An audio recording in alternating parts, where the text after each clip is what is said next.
Well, hello there. So, if you are stumbling upon this video on YouTube and found our YouTube channel and here for the first time, this is Beyond Belief Sobriety, and my name is John.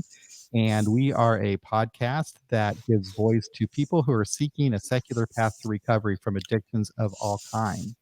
And today I have two guests who I'm really excited to meet and learn more about. They're both remarkable women in recovery with inspiring personal stories, and both are involved with recovery advocacy work, secular recovery options, and reducing the stigma that is unnecessarily associated with addiction by being open about their recovery. Mary Beth O'Connor, who you see up here on top, is was appointed as a federal judge in 2014, despite a 20-year drug history and addiction to methamphetamine. She's been sober since 1994 and serves as a board member for the She Recovers Foundation. She is also a board member of Life Ring Secular Recovery and regularly speaks on behalf of Life Ring.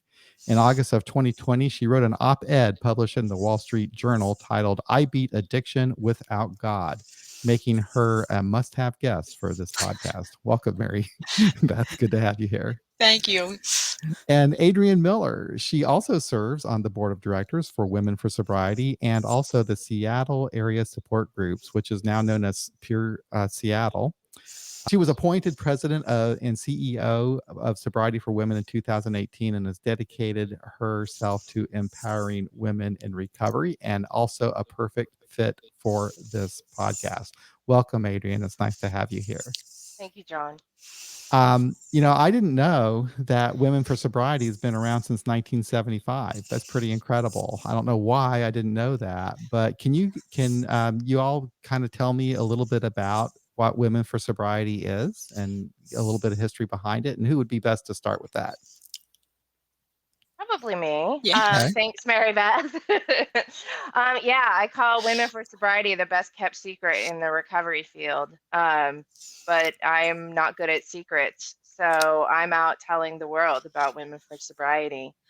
We were founded in 1975 by a woman who had gotten sober through AA originally and then went back out and was trying to get sober again and just wasn't finding AA was meeting her needs. Mm-hmm.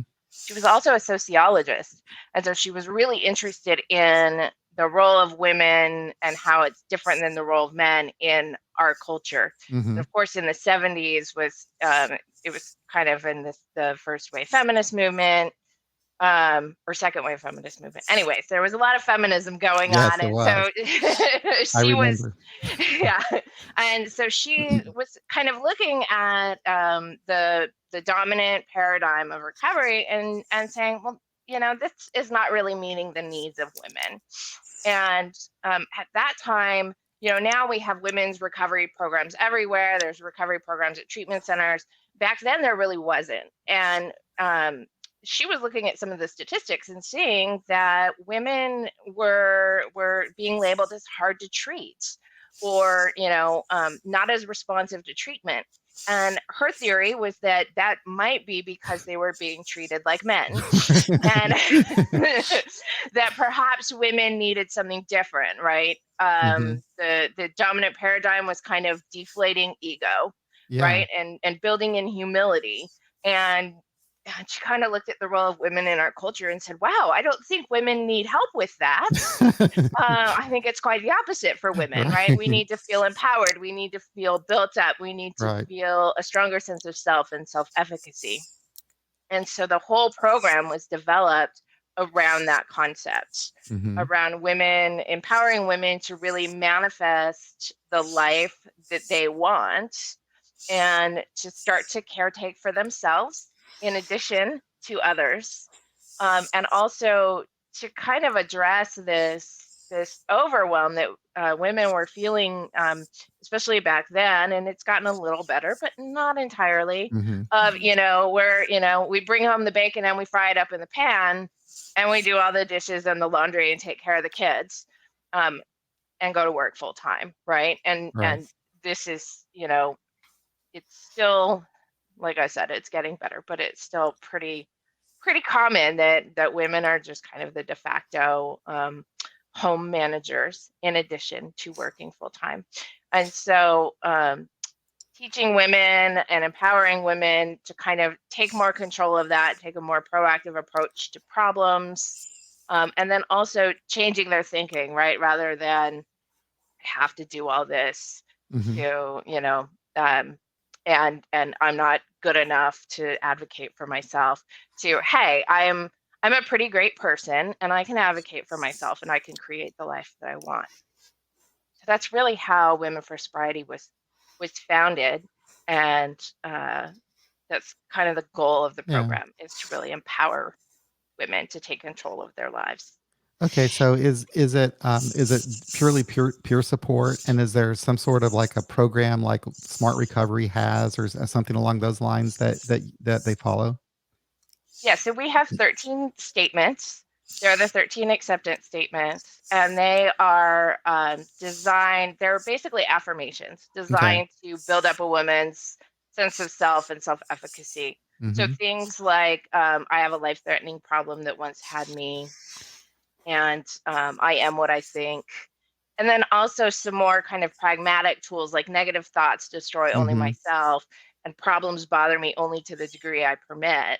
Right. As we practice these affirmations, then we get better at managing our lives. And Gotcha. so they're not really stepwise, they kind of all work together in this interdependent way, Hmm. to help build up a healthy sense of self esteem and self worth and self efficacy. Yeah, I like that. Actually, as I look back on my recovery, I've learned that it wasn't really necessarily linear for me. I had a lot of different things going on at one time, and it's kind of nice to take that approach, I think, to kind of incorporate everything together. I think it's really interesting how, so do I understand this right, that Women for Sobriety is kind of teaming up now with LifeRing? Well, so if you don't mind, I'll answer that one, Please. John. So actually, I have a Women for Sobriety story myself, because in my early recovery, which was 93, 94, I was told there were 12 steps were it. That was the Right. only way. And if I didn't agree with every feature of that, I was going to fail. And so finally, at around 6 months, I decided to go to the library to look for options, because younger people, there was no internet. Okay. So I went to the Right. library, and the first program I found was Women for Sobriety. It was mentioned in the back of a book, and so I had to write to them or call an 800 number to get the Wow. materials. And Women for Sobriety is part of my personal story. What I really remember from the beginning was when I walked into the rooms and I got to announce myself for the first time, the Women for Sobriety way, which is, instead of saying I'm Mary Beth and I'm an addict, you say I'm Mary Beth and I'm a competent woman. And that was just such a powerful statement for me. And so I participated in Women for Sobriety and other programs, and pulled out a lot of their ideas and used a lot of their ideas. Hmm. And so when I wrote my Wall Street Journal piece, I Beat Addiction Without God, I mentioned Women for Sobriety in it, as I always do when I tell my personal story, because they're part of my history.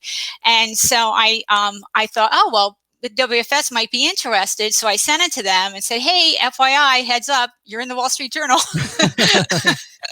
And they posted it to their social media, and I started talking with Adrienne, and we started talking. We're both from recovery organizations with similar challenges and similar, advantages or ideas. We just started threshing out ideas and having conversations.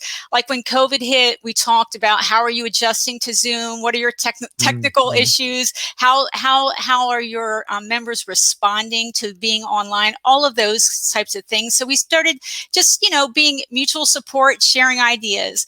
And then I thought, maybe it would be a good idea if Adrienne and I sort of try to do a little road show, a road tour, and get some joint interviews, because we can speak about Women for Sobriety, LifeRing, She Recovers, and just multiple paths to recovery in Yeah. general, which is really an important message that I know both of us want to get out. Yeah, we actually, I think, live in a pretty good time for someone who wants to be in recovery. So I got sober also prior to the internet back in 1988. And at that time, all I knew was what Dear Abby would tell me in the newspaper, which was go to AA. And that was pretty much what they had. But it's incredible what we have now. And in some ways, I think COVID has kind of helped with this by connecting us even more so on the internet. And I don't know, people are, I think, learning that there's all kinds of different different options available now that we didn't really have access to much before. That's right. And I will say as well, She Recovers, for example, is a multiple paths organization. So many members of She Recovers also belong to Women for Sobriety. And LifeRing is actually open to members going to multiple organizations as well. From a LifeRing point of view, whatever is going to help you succeed, we're in support of that. So there are definitely LifeRing members that do 12 steps, LifeRing members that do WFS. So the organizations that we're affiliated with are open to all paths. You know, whatever is going to be a benefit to that individual is really what we want them to know about, so they can find the systems and the ideas that are going to help them succeed. Right. And LifeRing specifically set out to be secular, right? Yes. Okay. Yes. So when I met LifeRing, when I got sober, it was really, at the time, it was Secular Organization for Sobriety. That was the name of the organization. And LifeRing broke off in '97. And SOS has just a few meetings left. Really, LifeRing is sort of the surviving entity. And so that was my exposure. The philosophy was very similar to LifeRing, but LifeRing's a little bit different, as it sort of more explicitly talks about a personal recovery plan, which is where you build your. LifeRing believes that each individual knows what's best for her, and and can develop the plan that's going to be the right fit, right? I mean, I know sort of what my goals are, where I am, where I want to go, and I can figure out how to get there. Now, that doesn't mean alone. You can ask for ideas, and we encourage you to read and attend meetings and get support from the people around you. But ultimately, it's like WFS, it's a self-empowerment program. It's your motivation and your efforts that will bring you to success. And we believe that you're not powerless. And in fact, it's important to fight for your sobriety. You know, I had the opportunity to meet Robert Stump from LifeRing. I wonder if you might know. Yes. Yeah, he was really interesting to talk to, and he gave me a little bit of the history behind LifeRing, which I did not know of, and it was really good to kind of get that education. So now, what about She Recovers, the She Recovers Foundation? How do they fit into all of this? So She Recovers is broader than just substance use disorder. A lot of women in recovery, probably, most, they also have other challenges. For example, many have trauma histories like I do, or child abuse histories, or mental health challenges. People have just grief and, eating disorders, all types of challenges that they face. And She Recovers is really for any of those or any different combination. And so I think about 75% of the members have a substance use disorder, but not everyone does. And I would guess that 99% of the members have more than one little box that they can check as to challenges that they face. And so She Recovers is also about self-empowerment, but it supports multiple paths. Members often do other programs as well. And we have some guiding principles, which, includes the belief that we're all recovering from something, that has a lot of self-empowerment pillars, believes in early intervention to the extent possible, and really believes that the women are stronger together, that, supporting each other is the way that we can find strength, the way that we get the confidence and the sort of the skills and the ideas to move forward. Yeah. And Adrienne, you got involved in peer support recovery, which I'm interested in. I went through the here. I live in Missouri, so I got my license, I guess, or credentials as a peer support specialist in Missouri, and learned a lot from it. I've been in recovery for a long time, but what that has done for me anyway is it's opened me up to people throughout my state who are bringing in different ways that you can bring recovery to people, and different ideas, that I'd never had really considered before. But they're truly trying to meet people where they are and finding a path that works for that person, whether it be, harm reduction or, whatever that person might need for their recovery. I wonder if you can talk a little bit about your experience with that, with peer support. Yeah, so I'm no longer on the board of Peer Seattle. I was when they were Seattle area support groups, and they actually started as Seattle AIDS support groups. And so they were built on the model developed during the AIDS crisis. There was a lot of gay men and other people who were, going through this dying process, who were shunned from their families and didn't have a lot of support. And so that community really came together to build some incredible peer support. And I had the honor of being involved in that kind of peripherally through a parent who had HIV. And so that was the foundation of that organization, but they kind of broadened out into addictions as well as the AIDS crisis waned, and they needed other things to do, luckily. So I got involved there as a peer facilitator first for a group, and then became a peer recovery coach.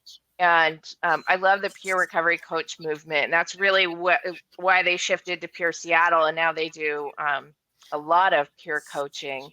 And it really is about what's going to work for the person in front of you. Where are they at, meeting them where they are at, and how can we connect them to the resources that they need to build their recovery without projecting our own beliefs and our own path onto them. And something I never considered was having a goal in recovery. Like helping people say, so what is your goal? What is your goal? I never even thought in terms of that, and helping people figure out how to reach that goal. Yeah, it's a great model, and I think as we're seeing it more and more in different states, and we were actually a pilot program in Washington State for setting up that model. Actually, we were one of the earliest peer coaching programs. But I really do like the focus on everyone's recovery is going to be different. Everyone came to addiction in a different way. It's weird to think that there was a time when we thought everyone in recovery needs the same thing. Right? How could that possibly be? So, and what I really like about partnering up with Mary Beth, and it's really an unofficial partnership. We're not, we have no contracts drawn yet. The lovely thing about LifeRing and She Recovers is, and Women for Sobriety is, we all play well with others, right? We don't have this, this is the way that we recover, and you have to do WFS and nothing else. Even back in the 70s, Dr. Kirkpatrick, our founder, was saying, hey, there's not a whole lot of Women for Sobriety meetings. And if you need to go to an AA meeting or an NA meeting or, some other type of meeting as well to build community, you should do that. And so I really love that now it's getting more and more common, and we can, support each other, especially some of the non-traditional options, right? That we can build alliances like this and join together and say, hey, come join us wherever you're at on your path, and whatever speaks to you, that's what you should do. And please feel free to pick the parts of Women for Sobriety or AA or LifeRing or whatever that works for you, and build your recovery in that way. Yeah.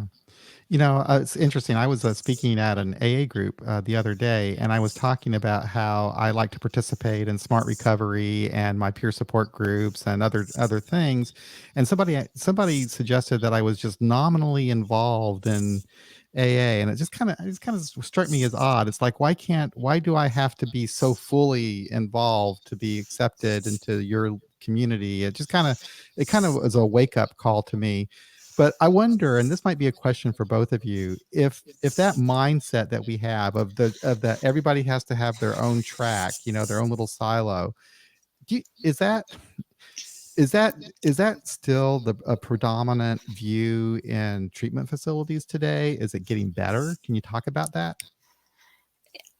I'll go first. Okay. I'll say, so when I went into rehab in 93, as I said, they told me there was only 12 steps. And even at the time, that was not true. No.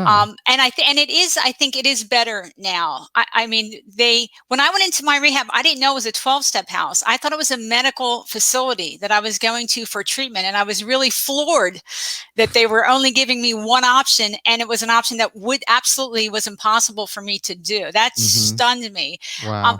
Over time, I think it's gotten better. On the other hand, we still get a lot of members in LifeRing where they are told by their recovery house or even by a treatment center like Kaiser, some of the facilities, that they have to do 12 steps. They have to have a sponsor. They have to work steps.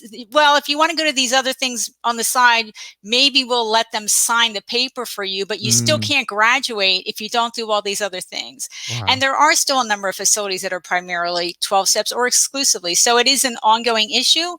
On the other hand, I mean, I speak regularly at 2 treatment facilities, and LifeSpring's been invited into many more treatment facilities over the past few years to make sure that even if we don't have a regular meeting, that we get to present, say, once a month, so they know that there are other options out there, and that when they leave the facility, they can find the program that they want to build for themselves that's going to work best. What about you, Adrienne? Have you guys had a similar experience? Yeah, you know, I worked as after I was a coach, I became a counselor for a few years before I came to WFS as an employee. And I was very hopeful when I joined that, you know, multiple pathways were being acknowledged. I was surprised at how many 12-step concepts are presented as kind of gospel, kind of researched truth in a lot of the training materials for counselors. A lot of the textbooks and stuff, you know, they just, you know, they talk about spirituality as if this, you know, turning your will and your life over to a higher powers is somehow just an implicit part of recovery. Right. And so I found that a little bit frustrating. And, you know, we would get maybe, you know, a paragraph or two about women for sobriety, a paragraph or two about smart recovery, maybe a paragraph or two about life ring or whatever in these textbooks. But so many 12-step concepts that weren't a part of my recovery, and I know are not a part of everyone's recovery, were really just presented as facts about recovery. And so I think we get this cycle of, you know, people in AA, you know, I don't remember which step it is, but, you know, to carry the message, and they become counselors, and their recovery is what they know, right? And so they share that with their patients. And so I think it becomes this kind of self-perpetuating cycle. And there were treatment centers that I worked at that were certainly very open. In fact, one brought me in because I had all this knowledge about all these other pathways, and I was such an advocate for other pathways. But over and over, when I would start at a new place, they would say, "Oh, are you in the program?" And I would say, "I'm in the WFS program." Yes, I'm in the WFS program. And other counselors would literally ask me, "What is that?" And I found that I found it a little bit demoralizing. I found it very motivating, right? Right. Okay, let's educate you. Here's what Women for Sobriety is. And I'm sure that it's changing. But when I went to treatment, I called Women for Sobriety and I said, "Hey, do you know of any treatment centers that offer Women for Sobriety in my state?" And they said no. And they said, "Print up as much as you can from our website and bring it with you, because you will probably have to educate your counselor about what Women for Sobriety is." Yeah. Isn't that amazing that somebody who's in the field? Yeah. Wow. Yeah. I mean, and there's a lot of people in the field who they just don't know. You know, they know AA worked for them or NA worked for them, and that's what they know, and that's what they teach. Yeah. So I think it is getting more and more common to see other things offered as an option, but often it is like, "Oh, if you want to do this too, you can," you know, but sponsorship is a key part of recovery.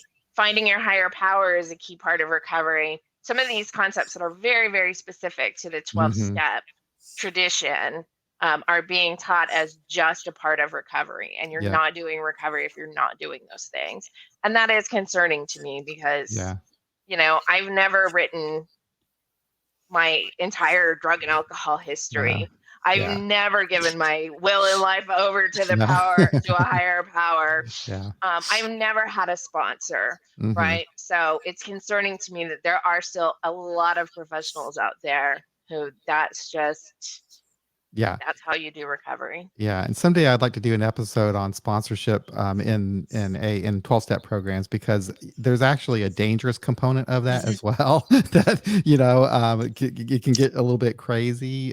So that's something that I'm still involved in 12-step community, and that's something that we are very aware of. That's not always such a great relationship when you have that sponsor. Um, Also, what I find interesting, Mary Beth, when you might know more about this, but legally now, a lot of courts, they used to I think in my day when I had my DWI, they said you need to start going to AA meetings and have this paper signed. They can't really do that anymore, can they? Well, no, they're not supposed to. So there's clear case law from basically every court that I know of that's looked at it that has found that the 12 steps are religious because of the higher power component. It's So all over. they can allow you, let's say it's a drug court, Hmm. if they have a list and it has 12 steps and the other options and they let any of them sign off, that's okay because they're not promoting the religion. But Hmm. unfortunately, it can be a real fight in some jurisdictions to be allowed to have anything other than AA or NA sign off on the slip. And so LifeRing has at times sent letters, reminding them of their legal obligations. I know that there is some humanist legal arm. They've taken this up and done some cases and sent letters, but it can be a challenge for people. And realize these individuals they're vulnerable, right? They're under some court mandate, and it's very difficult to challenge that.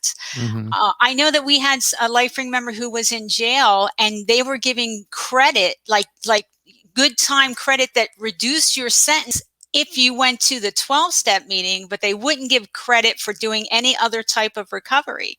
Well, that's problematic. So it's still a struggle, it's still a fight, but Yeah, every court that I know that has looked at it has found that the 12 steps are faith-based, sure. their religion. What's interesting, I learned just from my association with my peers in Missouri, is that we have laws on the books in Missouri that say that jails, for example, can't keep someone from taking medication that helps them through their drug withdrawals and so forth. But even though we have laws in the books, the jails, if they don't know about those laws, Right. they take these meds away from people. So it's so there's a lot of work being done in my state of just trying to educate the people who run the jails that say, listen, you can't take these medications away from people. Have you run across that? I haven't heard about that one. No, I haven't Okay. heard about that one. But I'm Yeah. glad that people are making the effort to make sure that people get what they're legally entitled to. Yeah, there's a Yeah. mindset that medication is somehow bad. Yeah, I worked at a methadone clinic for a while, and I wrote a lot of letters for clients who were going to jail, and advocating for they need to be given their medication Hmm. while they're in jail, right? This is a medication that they're legally entitled to, and in fact we knew the jails in the area that would provide the medication to people that were there, and the ones that wouldn't.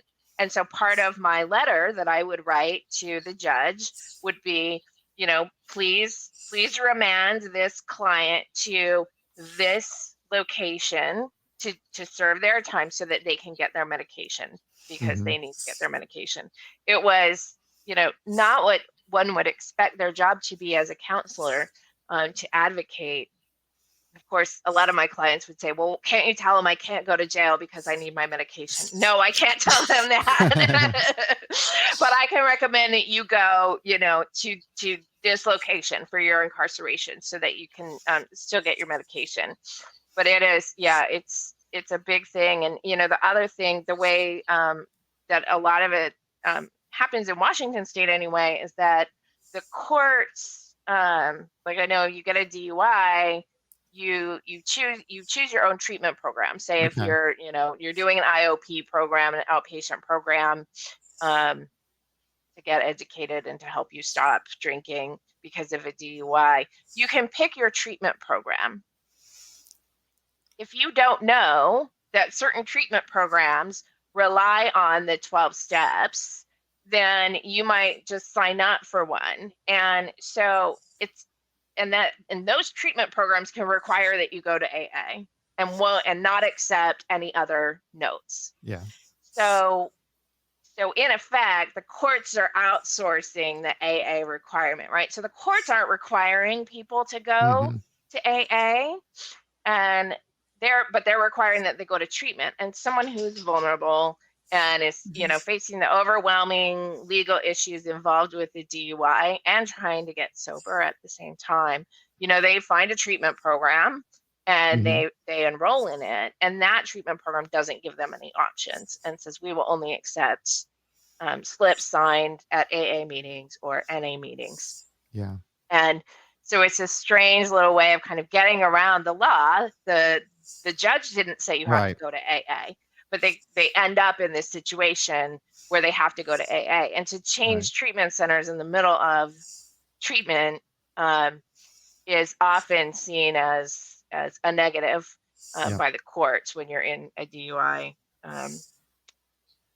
legal engagement. So, but we were contacted by, and I don't know if LifeRing was, we were contacted by Smart Recovery. They're working on some advocacy for a law that's up for ratification or whatever you call it in New York. Yes. That would require judges to say, here's the program that we are recommending for you. Do you have any religious objections to it? Oh. Which I think it's a great first step, right? Because when you're before a judge and the judge is saying, we want you to go to this program, you may not think to say, hey, is that a religious program? And I don't want to go to that, right? Right. So you say, I just don't want to go to jail. So just whatever else I can do. But this law in New York would be proactive. The judges would have to ask point blank. That's my understanding of it. And Mary Beth, I know you have a stronger legal background than I. Yeah, so. That's basically, and we signed off on, several of the board members for LifeRing signed off on it as well. And I will just say, other than the law, this approach of mandating one option just concerns me at a more fundamental level, right? I mean, I was in rehab for literally one day, and they were doing the step 3, turn my will and my life over to God of my understanding, or whatever it is. And they told me on day 1, I had to comply or I was going to fail. Wow. Now that is a horrible message to tell someone who's trying to get recovery. And so to me, I support the 12 steps if it's a good fit for people. I'm happy if people find a place they're comfortable and they can get their recovery. I truly am. But any environment which suggests that the 12 steps are better or the only option, those are just false statements. Those statements are not true. And you are interfering with people's ability to find the right fit for them. And you're interfering with their likelihood of success by not offering them options that will be a better fit for some of them. Boy, isn't that the truth? I wonder now, LifeRing and Women for Sobriety, there's self-empowering programs, and I wonder if you can talk a little bit about the importance of that, and probably if it is more important maybe for women than men. I think on the surface, I will say that I think all recovery paths do lead to empowerment. Sure. Eventually, I think on the surface, WFS appears more empowering, right? I think many people who recover in the 12 steps feel very empowered, and but when you look at, say, the statements versus the steps, the statements are on the surface empowering, and I think that really is attractive to women. And we find that especially women with domestic violence histories or sex work histories or whatever, they find that empowerment very, very important. And a very important aspect.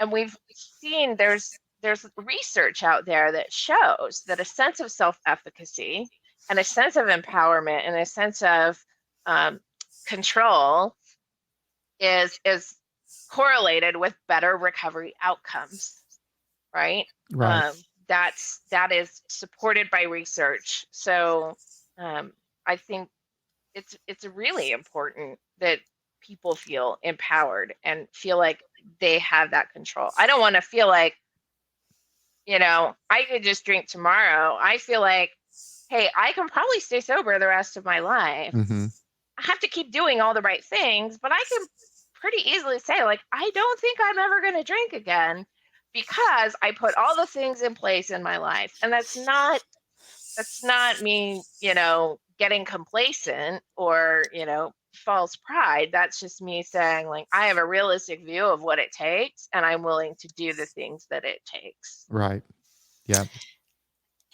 And for life, our philosophy is based on three S's: sobriety, secularity, and self-empowerment is our third S, and that's tied to the personal recovery plan. And when I talk a lot about the benefits. Right, for one thing, there's a self-knowledge benefit to taking control of your recovery. I mean, you're really doing the analysis about, again, who you are, where you want to go, how you think you can get there, what are my priorities. I mean, in early recovery, most of us have broken so many parts of our lives. We can't fix everything at once. You have to make choices about where to focus your efforts first. And then as time goes by, modify your plan as you've had some achievements. All that's important. So there's the self-knowledge aspect from doing the analysis, but it can also create a sense of ownership, right? That you actually develop this plan, you own it, and that can help with resiliency. If you're sort of knocked off track, if you're at risk, if this is your plan, your choice,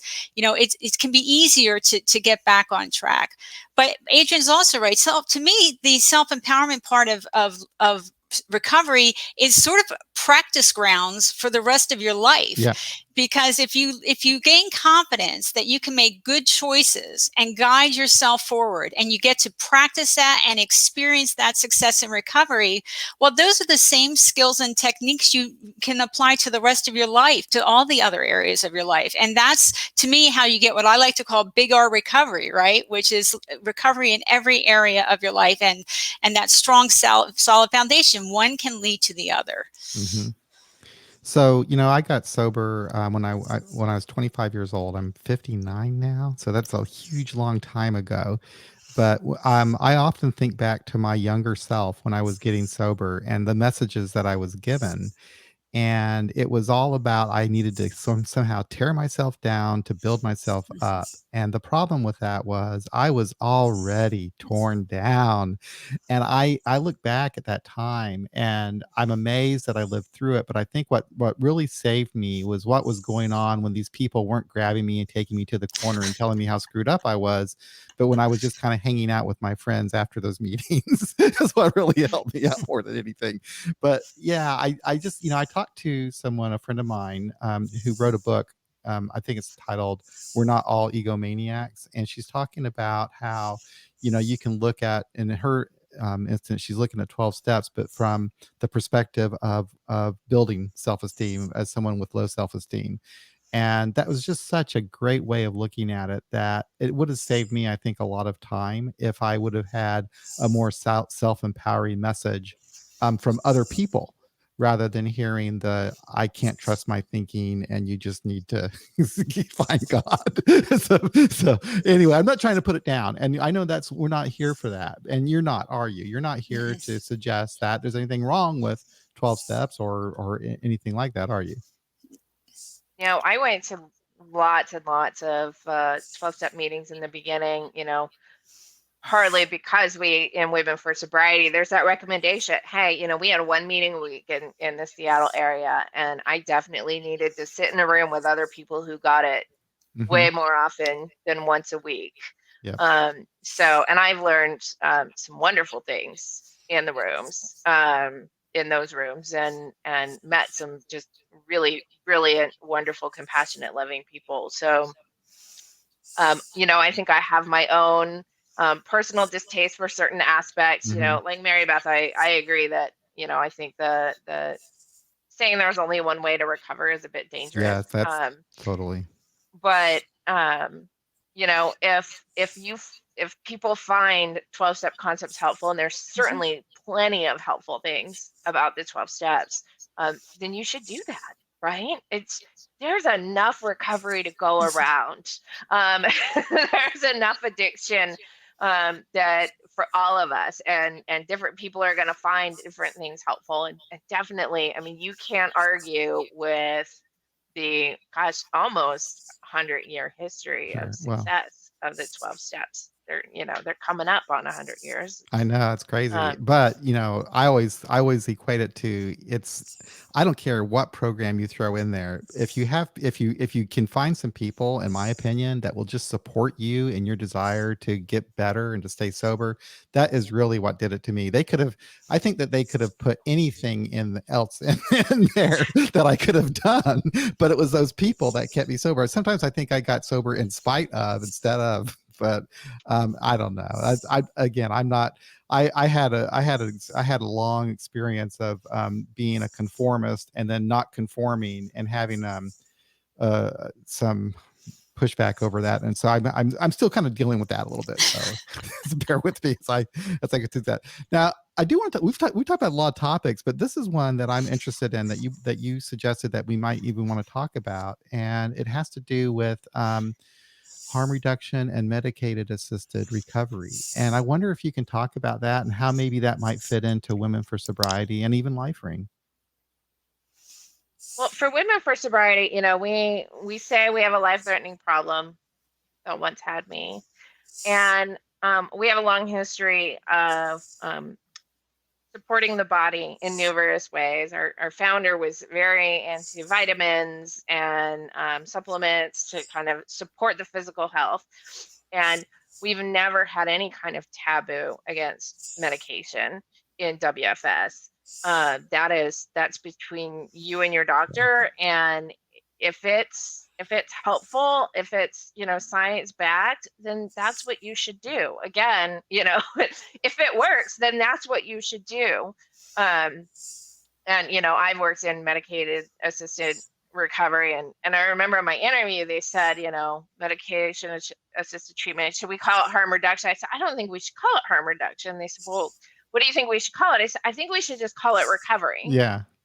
I think so. Like, isn't it just recovery? People are regaining function. And so, yeah, I mean, this concept that you have to be completely sober, it's like, is someone only in recovery from diabetes if they manage to get off insulin? No, that's Right. not how we talk about it. So, and I think, you know, harm reduction is really, often it's just a different degree of recovery. Often when we talk about it, and I think we confuse those other pathways. I know, and you know, She Recovers is not abstinence based, you know, and they'll, you know, they celebrate, hey, if I'm quitting drinking but I'm not ready to quit pot yet, hey, that's awesome, because that's recovery. That's still recovery. And you know, WFS does believe that abstinence provides the most fertile ground for emotional and spiritual growth. Yeah. And that is one of our statements. The fundamental object of life is emotional and spiritual growth. So we do encourage women to work towards abstinence. And if you come to a WFS meeting and you say, I'm still smoking pot, we're probably going to encourage you to think about giving that up.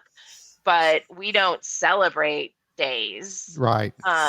You know, we don't count days in that same kind of way, because we measure growth. Yes. And if you drank twice in the last year versus 365 times in the last year, like, that is some phenomenal growth. Absolutely. And we're going to celebrate that. Yep. And Adrienne's right. Women for Sobriety, many of the, I'm sorry, for She Recovers, many of the women are abstinence, but it's not a requirement for She Recovers. They support all pathways. For LifeRing, our first S is sobriety, but that means clean and sober from all drugs except those that are medically indicated and taken as prescribed. And that includes medication-assisted treatment for substance use disorder.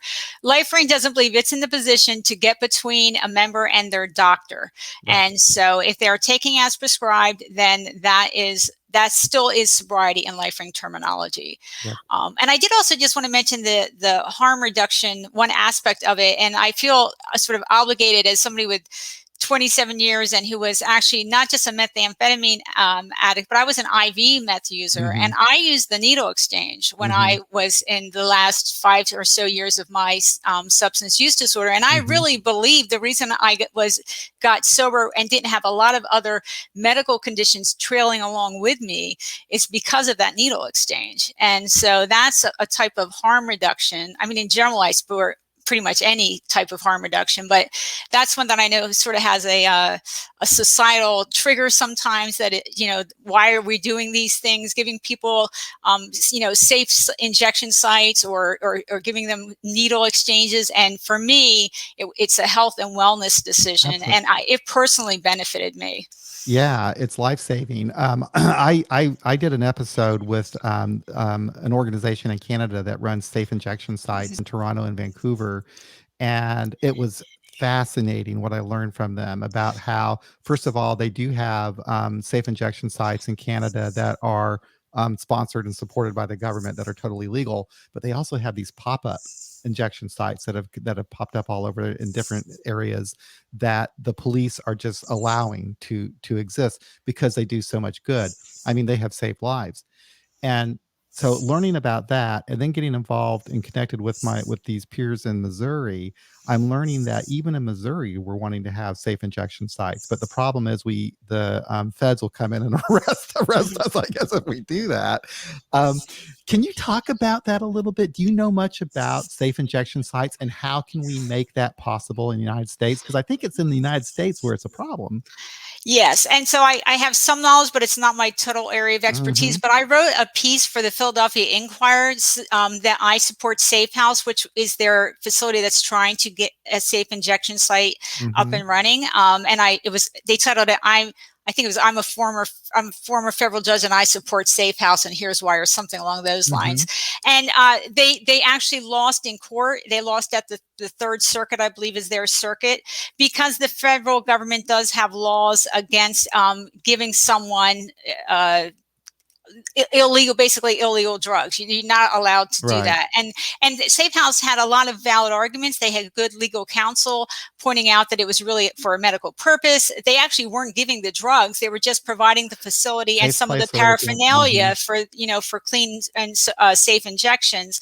But it still wasn't, the Third Circuit ruled against them, and they're in the process of appealing that. I know San Francisco has looked at trying to get a safe injection site up and running, and I think they were waiting to see what happened with the Philadelphia lawsuit before they move forward with that. But there is a lot of data from other countries that show how many lives are saved, how actually it makes the community safer because people aren't injecting in the streets. There aren't dirty needles in the streets. There's just it's a positive on so many different levels. It's just that it can be difficult, again, for people to really understand why they would be supporting this or why they would be having a service like this. People worry that it's going to bring more crime to their neighborhood when actually the data from other countries shows that it reduces crime. Right. Yeah, it's incredible. And, the thing is that what I was thinking about is that you're around other people. You're not using by yourself. So first of all, you're less likely to overdose and die because you have people that will be there in the room who can keep you from dying. But you're also just having a connection with other people. So even if you don't decide that you're ready to give up the drugs at that point, I don't know. I just think being around other people and people who care about you can only help. That's true. I mean, they're offered services usually at these safe injection sites, but it's not pushed on them, right? When you're ready. And that happened with me when I went to the needle exchange. I mean, they were very non-judgmental, concerned, caring people. And they would check in with me. How are you doing this week? You look a little more ragged than usual, Mary Beth. Maybe they'd say it nicer than that. And they would, talk to me. Have you had any thoughts about going into treatment? If you're ever interested, we can provide you with information. So it was that a lot of doctors' experiences when you're in the middle of your substance use disorder can be problematic, but this was really a positive interaction with people who were caring and who really let you know that they were there if you wanted to take that next step. And I know they do that at the safe injection sites as well. Yeah, that means everything. This has just been a fascinating conversation. I got more stuff I want to talk about. And this next topic is one that you guys suggested and is really become important to me over the last couple of years since I've just decided I don't want to be anonymous anymore. And that's Recovery Out Loud. It's about being open about our sobriety. And can you talk about why you think that's important, or do you think it's important? I think it's, so Women for Sobriety has we allow each woman to decide, and we've always allowed each woman to decide. Sure.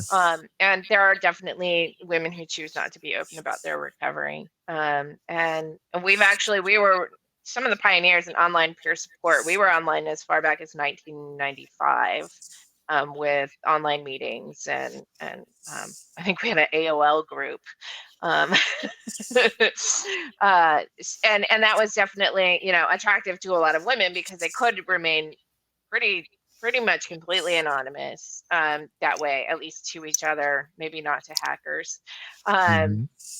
But, you know, the more we can show people that, you know, people with substance use disorders or addicts or alcoholics, you know, they're not Skid Row under the bridge drunks or whatever. You know, the more we can show that people do recover and that we're not all bad people.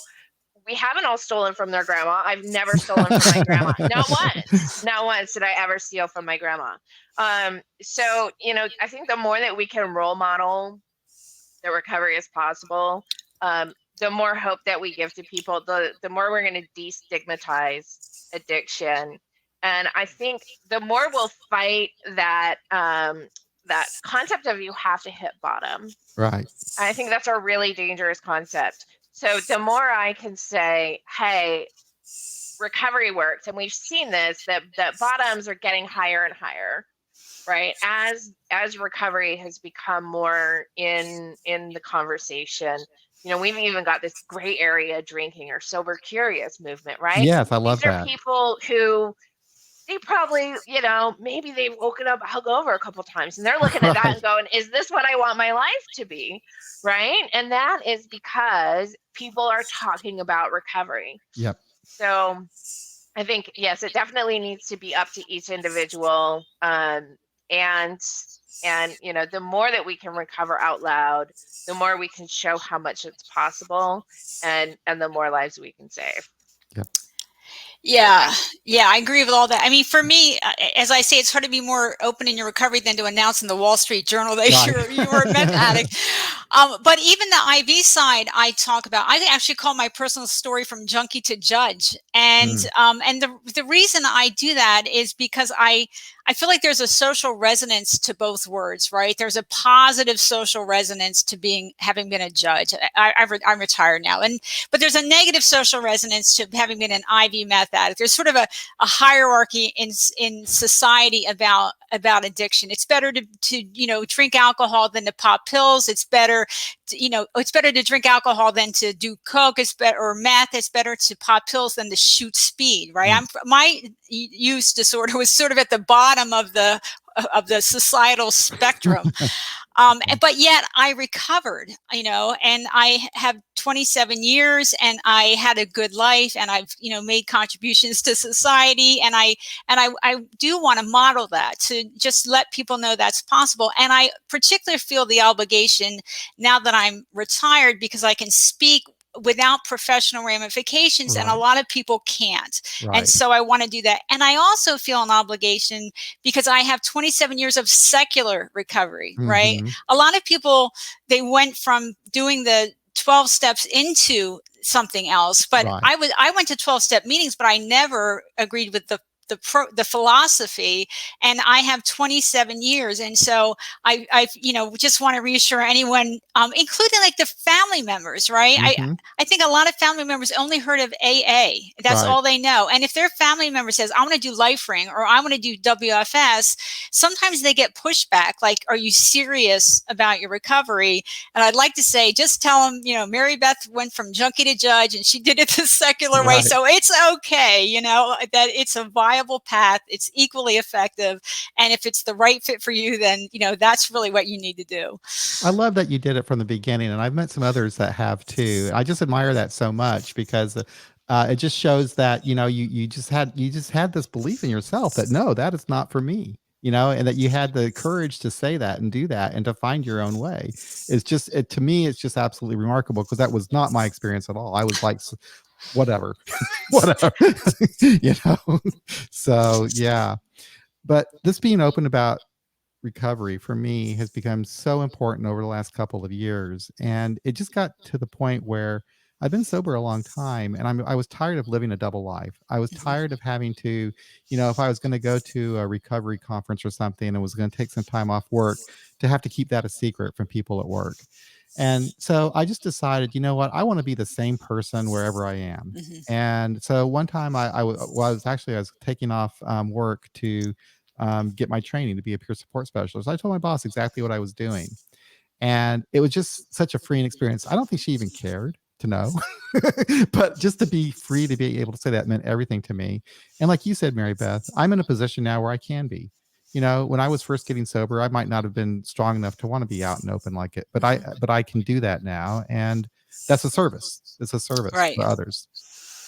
Yeah, I think living in my authentic self and being true to myself, that's a part of my empowerment journey. Mhm. That's a part of, showing up fully in the world, as you kind of said, John, and being open about my recovery is part of that, right? It's a huge part of me. I remember even when I started at the methadone clinic and we were doing our training and onboarding stuff, and we were doing introductions in small groups. We had to say the thing that we were most proud of in our lives, our most proud accomplishment. And I said, well, getting sober. I mean, come on. And even in that environment, a lot of people were like taken aback, and this was all kinds of different people in finance and people in HR, Right. all different aspects of the agency. But some of them were even taken aback that I just said it so openly and like, hey, recovery was my biggest accomplishment so far. And but I want to brag on that, right? And I Yeah. did, I used women for sobriety from the very beginning. I used to get people come up to me after AA meetings. What does your sponsor say about that? And I'd say, oh well, WFS is my primary program, but I really appreciate the meeting today. Hmm. And they would usually just look shocked and walk away. Right. But yeah, I think being true to myself and what was my recovery. That's also it's important to me and my personal recovery Yeah. as well as to others. Yeah. So, how can people learn more about Women for Sobriety, Life Ring, and She Recovers? So our website is womenforsobriety.org. It's all Okay. spelled out and it's plural Okay. women. A lot of people will put woman. Oh, So womenforsobriety.org. And then we also have an online peer support network, which is linked on that site, but you can also just go to WFS for Women for Sobriety, WFSonline.org.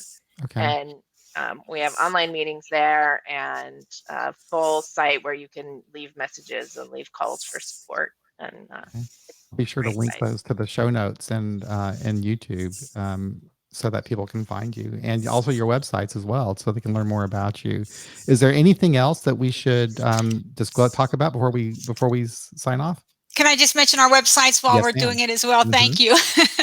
Sorry, that pushy lawyer. So, so lifering.org is our website. A lot of materials, the meeting schedules, which are still mostly on Zoom, and Hmm. sherecovers.org. My personal email is marybeth@lifering.org. And if you forget, I'm a board member. You can contact me there. And my personal website is actually junkietoJudge.com. So JunkieToJudge.com. Fantastic. Well, super. Thank you both. I've really enjoyed this. It's a lot of we covered a lot of stuff here in an hour. But you're both so knowledgeable and helpful. And thank you very much. It was just a real honor to have you both here, and would like to have you both back again sometime, even individually. Be wonderful to talk about some of these topics in more detail. So thank you so very much. Okay. And Thanks so for I'm thank having us, you. Don. Thank you. I'm going to say that's the wrong one. But that is another episode of Beyond Belief Sobriety. Thank you so much for listening and for watching us here on YouTube. If you'd like to help support our podcast, you can do that in a couple of ways. Going over to patreon.com/beyondbeliefsobriety.com or our website, beyondbeliefsobriety.com, and help us out there. If you can't do that, that's fine too. So, hey, thank you both very much. I really appreciate everything that you've done, and we'll make sure that people find you on your websites. Thank you. Thank you, John. Bye. Bye.